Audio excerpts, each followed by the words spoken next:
आप सभी का स्वागत है। लगातार इंडिया न्यूज पर आप वो तस्वीरें देख रहे हैं जो तमिलनाडु से हैं। चेन्नई में जगह जगह समर्थकों का भारी हुजूम उमड़ा पड़ा है। राजाजी हॉल के बाहर की तस्वीरें, जहां पर अब से कुछ ही देर पहले नरेंद्र मोदी पहुंचे थे। प्रधानमंत्री नरेंद्र मोदी तमिलनाडु के पूर्व मुख्यमंत्री करुणानिधि के अंतिम दर्शन करने के लिए पहुंचे। प्रधानमंत्री मोदी ने करुणानिधि के परिवार से भी मुलाकात की, पहले फूलमाला चढ़ाई, अंतिम दर्शन किए और उसके बाद परिवार वालों से बात करते हुए उन्हें सांत्वना दी, उनका दर्द भी बांटा। जानकारी है कि कांग्रेस अध्यक्ष नेता है, वो अब से कुछ ही देर में अंतिम दर्शन के लिए चेन्नई पहुंचने वाले हैं। लेकिन इन सब के बीच मद्रास हाईकोर्ट ने सस्पेंस खत्म कर दिया है। मरीन बीच पर करुणानिधि के अंतिम संस्कार की इजाजत देते हुए मद्रास हाईकोर्ट ने फैसला सुनाया। हालांकि राज्य सरकार ने इसे लेकर विरोध किया था। मरीन बीच पर जमीन देने को लेकर विरोध जताया था सरकार ने। करुणानिधि का कल शाम 94 साल की उम्र में निधन हुआ, शाम 6:10 पर, जिसके बाद शोक की लहर समर्थकों के बीच में दौड़ पड़ी। रो रोकर समर्थकों का बुरा हाल और कल से सड़कों पर भारी हुजूम समर्थकों का देखने को मिल रहा है। राजाजी हॉल के बाहर की तस्वीरें सुबह से इंडिया न्यूज पर हम आपको दिखा रहे हैं कि कैसे बड़ी संख्या में समर्थक पहुंच रहे हैं, बड़े बड़े नेता पहुंच रहे हैं। अब से कुछ ही देर पहले प्रधानमंत्री नरेंद्र मोदी पहुंचे, उनके साथ रक्षा मंत्री निर्मला सीतारमण और स्टालिन की तस्वीर आप देखो, किस तरह से फूट फूट कर रोते हुए। पिता के जाने का गम आंसू के जरिए स्टालिन की आंखों से बाहर निकलता हुआ कनिमोजी उनके साथ है इस वक्त, और प्रधानमंत्री नरेंद्र मोदी भी मुलाकात के दौरान कुछ भावुक नजर आए।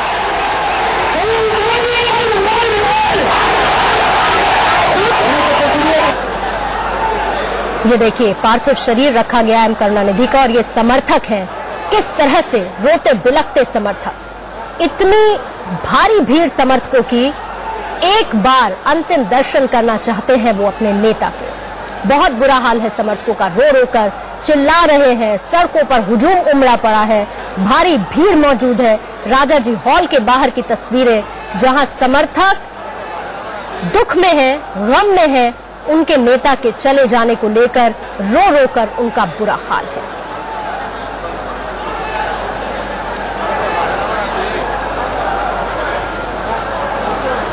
और बातचीत को आगे बढ़ाते हुए लता श्रीनिवासन इस वक्त हमारे साथ मौजूद हैं। लता, बहरहाल ये तस्वीरें जरूर हम अपनी टेलीविजन स्क्रीन पर दिखा रहे हैं, लेकिन इन सब के बीच एक चीज जो मैं आपसे समझना चाहती हूँ, क्योंकि वहां का प्रोटोकॉल क्या है, परंपराएं क्या हैं, उसकी जानकारी आपको बहुत बेहतर तरीके से होगी। ऐसे में ये बताइए कि आखिर राज्य सरकार इस बात की इजाजत क्यों नहीं दे रही थी, परंपराओं का हवाला देते हुए, कि मरीन बीच पर समाधि नहीं हो सकती है? क्या कुछ उनका कहना था और इसे लेकर डीएमके और साथ ही समर्थक क्या कह रहे थे?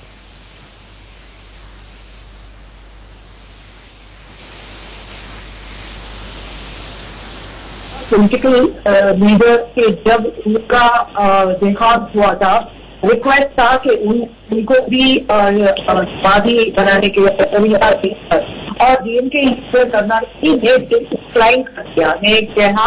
ने कहा कि नहीं, ये नहीं हो सकता, उनका समर्थन नहीं बन सकता। तो इसीलिए एपीएम गवर्नमेंट वो आर्गुमेंट लेके बता रहे थे, जब कलेक्टर चीफ मिनिस्टर थे, ये प्रेसिडेंट था, वो भी अलग ने किया समाधि बनाने जनरल का, क्योंकि वो शुद्ध रही थी जब उनका देहांत हुआ। She was elected by the people, but collector DMK president थे, तो मैं पीपल्स में नहीं थे और एक्टिव पॉलिटिक्स में नहीं थे। लास्ट 2 साल से उनका तबीयत था, तो इसीलिए एक्टिंग प्रेसिडेंट कहते आर्ग्यूमेंट एडीएम की तरफ से था कि वो समाधि नहीं बना सकते, क्योंकि प्रेसिडेंट अगर उन्होंने अलाउ किया तो बाकी सब लोग भी एक समाधि बने। वहां पर जगह नहीं है, इतना जगह नहीं समाधि बनाने के लिए, इसीलिए हो सकता है कि गांधी मंडपम से वो 2 एकड़ का प्लान देंगे। मगर कलैया में बड़े पॉलिटिकल थे और द्रविडियन मूवमेंट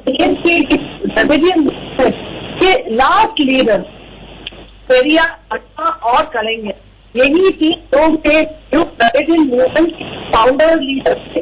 तो कन्हैया करुणानिधि बड़ा सा पॉलिटिकल लीडर रहे और last found leader of the president movement.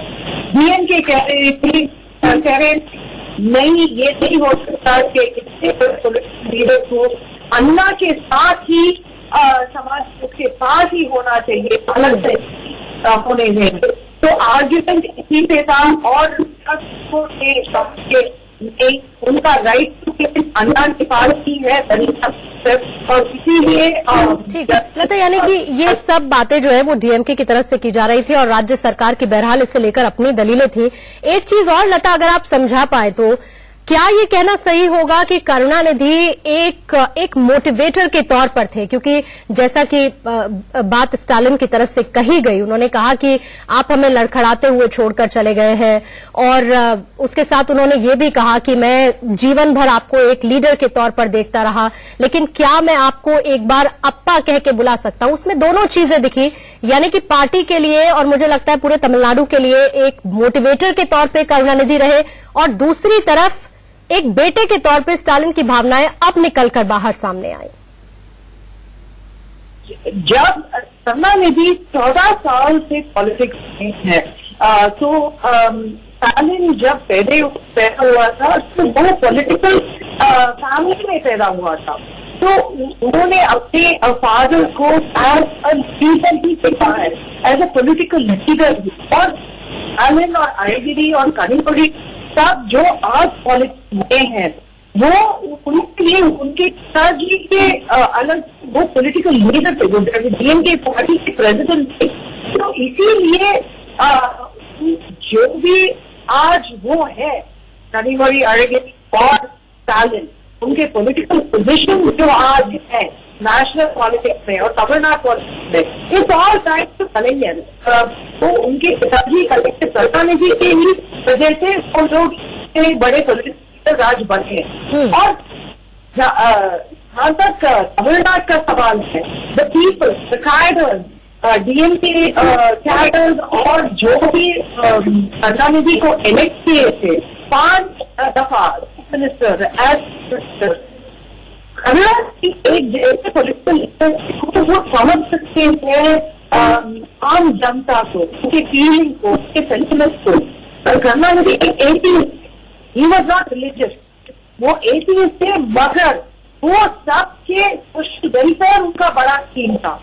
Education for women वो बहुत इम्पोर्टेंट था उनके लिए। मिड डे मील, बहुत एजुकेशन सबके लिए, मिड डे सबके लिए बहुत सारे न्यू रिफॉर्म्स लेकर आए थे वो तमिलनाडु में आम जनता के लिए। इसीलिए आम जनता उनको बहुत ऊंची तौर से बड़े लीडर रिस्पेक्ट करते हैं और एक अच्छे आदमी, वो एक अच्छे ह्यूमन बीइंग भी थे। क्योंकि अगर आप देखते हैं जब वो पॉलिटिकल कैंपेन करते थे जी, हर किसी का नाम, हर किसी लीडर का नाम उनकी पार्टी से उनको याद है। वो बात करते थे, वो अगर बुलेट में गए एक टी शॉप में बैठे, उसके साथ चाय पी के सबके साथ डिस्कशन करते थे कि क्या हो रहा है विलेज में, उसके टाउन में क्या प्रॉब्लम थे। तो करुणानिधि एक ऐसे लीडर थे जो very on the ground, grass root level जो इंटरफेक्ट करते हैं। इसीलिए वन ऑफ द पीपल वो एक बिल्कुल लता, और शायद यही वजह है कि ये कहा जा रहा है कि एक अपूर्णीय क्षति है, एक तरह का वैक्यूम है जिसको फिल नहीं किया जा सकता है। मैं लौटूंगी लता आपके पास, लेकिन ये तस्वीरें हमारे व्यूअर्स को, दर्शकों को दिखानी बहुत जरूरी है। ये तस्वीरें सीधे आप देख रहे हैं, भावुक करने वाली तस्वीरें हैं, शोक की तस्वीरें हैं, गम की तस्वीरें हैं, चाहे समर्थक हो, चाहे पुत्र हो या वो नेता हो जो अंतिम दर्शन के लिए पहुंच रहे हैं। ये तस्वीर आप देख रहे हैं कि किस तरह से स्टालिन खुद को संभालते हुए, कनिमोझी उनके साथ है, वहीं समर्थक रो रो कर उनका बुरा हाल है। राजाजी हॉल के बाहर मौजूद है समर्थक बड़ी संख्या में। एरियल व्यू हमने आपको दिखाया कि किस तरह से बड़ी संख्या में समर्थकों का हुजूम वहां मौजूद है और लगातार ये संख्या बढ़ती जा रही है। प्रधानमंत्री मोदी भी पहुंचे थे, परिवार वालों को सांत्वना उन्होंने दी, उनसे बातचीत की, उनका गम बांटा और साथ ही फूलमाला चढ़ाते हुए अंतिम दर्शन किए एम करुणानिधि के पार्थिव शरीर के बातचीत करते हुए और उसके बाद वहां से प्रधानमंत्री मोदी चले गए। लेकिन इसके साथ ही रजनीकांत भी पहुंचे थे, उनके दामाद धनुष भी थे वहां पर। तमिलनाडु के सीएम पलनीस्वामी राजूजी हॉल में मौजूद थे, साथ ही डिप्टी सीएम पनीर सेल्वम वो भी वहां पर मौजूद थे। जानकारी मिल रही है राहुल गांधी अब से कुछ ही देर में पहुंचेंगे, अरविंद केजरीवाल दिल्ली के मुख्यमंत्री वो भी पहुंचेंगे, ममता बनर्जी पहुंच ही चुके हैं। ऐसे में लगातार ये सिलसिला बना हुआ है, बड़े बड़े नेता मुख्यमंत्री पहुंच रहे हैं चेन्नई अंतिम दर्शन करने के लिए राजाजी हॉल, जहां पार्थिव शरीर रखा गया है। प्रधानमंत्री मोदी के साथ रक्षा मंत्री निर्मला सीतारमण भी थी, परिवार वहां पर मौजूद है। परिवार को ढांढस बनाते हुए वो नेता प्रधानमंत्री मोदी बातचीत करते हुए परिवार वालों से उन्हें सांत्वना देते हुए, ये तस्वीरें बता रही है कि किस तरह की अपूर्णीय क्षति है ये, सिर्फ डीएमके के लिहाज से नहीं, उनके नेता के लिहाज से नहीं, बल्कि एक ऐसे नेता के लिए जो सबको आगे बढ़ने के लिए प्रेरित करता था। एम करुणानिधि जो पार्टी को, साथ ही तमिलनाडु को इस बात के लिए मोटिवेट करते थे, आगे बढ़ाते थे कि कैसे जीवन में रहना चाहिए। उनकी जीवन की उपलब्धियां बताना शुरू की जाए तो बहुत कम पड़ जाएंगी और शायद इसीलिए ऐसी तस्वीरें देखने को मिल रही हैं। प्रधानमंत्री मोदी पहुंचे परिवार को सांत्वना देने के लिए। सुबह से मद्रास हाईकोर्ट में फैसले को लेकर सस्पेंस बना हुआ था। हाईकोर्ट ने फैसला सुनाते हुए अंतिम संस्कार को लेकर जो बना हुआ सस्पेंस था वो खत्म कर दिया। समाधि स्थल की भी इजाजत दे दी मद्रास हाईकोर्ट ने मरीना बीच पर, और शाम तक, जैसा कि मेरी सहयोगी यहाँ जानकारी दे रही थी, देर शाम तक अंतिम संस्कार होगा एम करुणानिधि का मरीना बीच पर। इन्हीं तस्वीरों के साथ हम एक ब्रेक के लिए रुक रहे हैं, आप देखते रहिए इंडिया न्यूज।